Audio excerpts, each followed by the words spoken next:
நம்முடைய குரு பகவான் உங்களுடைய ராசிக்குள்ளே வராரு. குருவுக்கு பிடித்த இடமே உங்களுடைய வீடு தான். மற்றவங்களுக்கெல்லாம் ஜென்ம குருனாலே கொஞ்சம் ஒரு தயக்கம் இருக்கும். ஆனால் உங்களுக்கு ஜென்மத்தில் குரு வந்தால் தான் உங்கள் லைஃப்லேயே பெரிய மாற்றமும் இருக்கும். 12 வருடத்துக்கு ஒரு முறை குரு பகவான் உங்கள் ராசியை வந்து டச் பண்ணுவார். ஏய் வந்துட்டேன்டா, எப்படி இருக்க? இப்போ நம்ம பெரியவங்களாம் பார்த்துருக்கீங்களா? நம்ம குடும்பத்தில் நம்மளுடைய தாத்தா பாட்டி, அதுபோல் மாமா, தாய் மாமா இவங்கெல்லாம் வந்து என்ன பண்ணுவாங்கன்னா, உள்ளே வரும்போதே நம்ம எப்படி கூப்பிடுவாங்க? ஏய் என்னடா எப்படிடா இருக்க? என்ன தங்கம் எப்படிம்மா இருக்க? அப்படிம்பாங்க. ஸோ அந்த அன்புக்கு இப்போலாம் கிடைக்க மாட்டேங்குது இல்லையா? நம்மளுடைய 80 கிட்ஸ், 70 கிட்ஸ் அப்படின்னு ஒவ்வொரு கிட்ஸாக சொல்லிகிட்டே போகலாம். அப்படி 90 கிட்ஸ்லேருந்து கொஞ்சம் கொஞ்சமாக குறைஞ்சிட்டே வந்துச்சு.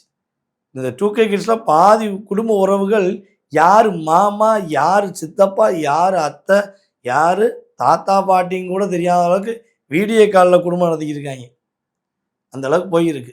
ஆனால் அந்த அந்த ஒரு வார்த்தை நம்ம என்ன சொல்ல வரோன்னா, அந்த